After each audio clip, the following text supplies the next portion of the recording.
R S S ಅಂತ ದೊಡ್ಡ ಒಂದು ಆನಂದ ಮರದ ಆಸರೆ ಸಿಕ್ಕ ಅವರು ಅಲ್ಲಿ ಪ್ರಚಾರಕರಾಗಿ ಪ್ರಸಾರಕರಾಗಿ ಸಾಕಷ್ಟು ಅಲ್ಲೂ ನೋವುಗಳು ಉಂಟಿದ್ದಾರೆ ಇಲ್ಲ ಅಂತಲ್ಲ. ಯಾಕೆ ಒಬ್ಬ ವ್ಯಕ್ತಿ ನಾಯಕ ಆಗಬೇಕಾಗಿತ್ತಂದ್ರೆ ಸಡನ್ನಾಗಿ ಒಂದೇ ರಾತ್ರಿಯೊಳಗೆ ಆಗ್ತದಂತಲ್ಲ. ಯಾಕಂದರೆ ಅದರಲ್ಲೂ ಅಲ್ಲೂ ಬಲಿಷ್ಠ ನಾಯಕರಿದ್ದಾರಲ್ಲ, ಸಾಮಾನ್ಯರಿರಲಿಲ್ಲ ಆರ್ ಎಸ್ ಎಸ್ದೆಲ್ಲ. ಅಂಥವ್ರನ್ನೆಲ್ಲ ಎದುರು ಹಾಕ್ಕೊಂಡು ಬದುಕಿ ಸರಿಸಿ ಒಬ್ಬ ನಾಯಕನಾಗಿ ಎದ್ದು ನಿಲ್ಲೋದು ಅಷ್ಟು ಸುಲಭದ ಮಾತಲ್ಲ. ಆಗಿದ್ದಾರೆ ಇವತ್ತು ಅವರು ಪೂರ್ಣ ಪ್ರಮಾಣದಲ್ಲಾಗಿದ್ದಾರೆ. ಹೀಗಾಗಿ ಅವ್ರಿಗೆ ಏನೋ ಎಲ್ಲೋ ಯಾವುದೋ ಮೂಲೆಯಲ್ಲೇ ಒಂದಿಷ್ಟು ತಮ್ಮ ಸಾಧನೆ ಬಗ್ಗೆ ಹೆಮ್ಮೆ ಅಂದರೂ ಅಡ್ಡಿ ಇಲ್ಲ. ಹೀಗಾಗಿ ಅವರು ಇವತ್ತು ಯಾವುದೇ ಡಿಸಿಷನ್ ತೆಗೆದುಕೊಳ್ಬೇಕಾದ್ರೂ ತಮಗೆ ಏನು ಸರಿ ಅನ್ನಿಸ್ತದೆ ಆ ಡಿಸಿಷನ್ ತೆಗೆದುಕೊಳ್ತಾರೆ. ಅದು ತಪ್ಪದು ಸರಿ ಮುಂದಿನ ಮಾತು. ಬಟ್ ಅದನ್ನು ಇವತ್ತಿನವರೆಗೂ ವಿರೋಧಿಸುವಂಥ ಸ್ಥಿತಿ ಒಳಗೆ ಆರ್ ಎಸ್ ಎಸ್ಸೂ ಇಲ್ಲ. ಆರ್ ಎಸ್ ಎಸ್ ಕೆಲವೊಂದು ವಿಷಯದೊಳಗೆ ಮೌನ ಆಗುವಂಥ ಪ್ರಸಂಗ ಬಂದಂಥದ್ದು. ಕಾರಣ ಅವರು ಸ್ವತಃ ತಮ್ಮ ವ್ಯಕ್ತಿತ್ವ ಬೆಳೆಸ್ಕೊಂಡು ಬಂದಂಥದ್ದು. ಅದು ಸರಿಯೋ ತಪ್ಪು ಚರ್ಚೆ ವಿಷಯ. ಬಟ್ ಅವರು ಇಲ್ಲಿ ಮಾಡಿದಂಥ ತಾವು ಹೇಳಿದಂಥ ಸಾಧನೆಗಳು ಕೇವಲ ಹೆಚ್ಚಿಗೆ ಶ್ರೀಮಂತರಿಗೆ ಅನುಕೂಲ ಆಗುವಂಥ ಕಾರ್ಪೊರೇಟ್ರಿಗೆ ಅನುಕೂಲ ಆಗುವಂಥ ವಿಷಯಗಳನ್ನ ಅವ್ರು ಪ್ರಸ್ತಾಪ ಮಾಡಿದರು, ವಿವರಣೆ ಮಾಡಿದ್ದು. ಜಲಮಾರ್ಗ ನಾವು 40,000 ಕಿಲೋಮೀಟರ್ ಮಾಡಿದ್ವಿ, ಮತ್ತೇನು ಮಾಡಿದ್ವಿ ಹೇಳಿದ್ದೆಲ್ಲ ಹೆಚ್ಚಿಗೆ ಅನುಕೂಲ ಆಗುವುದು ಶ್ರೀಮಂತ ಕುಟುಂಬಗಳಿಗೆ, ಕಾರ್ಪೊರೇಟ್ಗಳಿಗೆ ಹೆಚ್ಚು ಹೆಲ್ಪ್ ಆಗುವಂಥದ್ದು.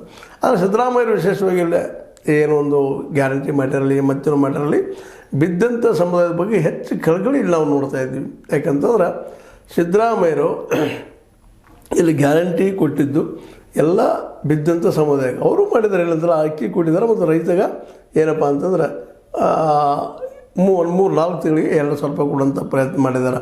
ಅವೆಲ್ಲನೂ ನಾವಿಲ್ಲಿ ಗಮನದಲ್ಲಿಟ್ಟುಕೊಂಡ ಒಂದು ತೂಕ ಮಾಡಿ ನೋಡಿದಾಗ ಇವತ್ತು ಕಾರ್ಪೊರೇಟ್ ಪರ ಆದಂಥ ಒಂದು ಅರ್ಥವ್ಯವಸ್ಥೆಯನ್ನು ನಮ್ಮ ಮೋದಿಯವರು ನೀಡಿದರೆ ಅದರ ತದ್ವಿರುದ್ಧವಾದಂಥ ಜನಸಾಮಾನ್ಯರಿಗೆ ಮುಟ್ಟುವಂಥ ಮತ್ತು ಜನರಿಗೆ ಮುಟ್ಟುವಂಥ ದುಡ್ಡು ಕೆಲಸವನ್ನು ನಮ್ಮ ಸಿದ್ದರಾಮಯ್ಯ ಹೆಚ್ಚಿಗೆ ಮಾಡಿದ್ದಾರೆ ಅಂತೇಳಿ ನಮ್ಗೆ ಅನ್ನಿಸ್ತದೆ.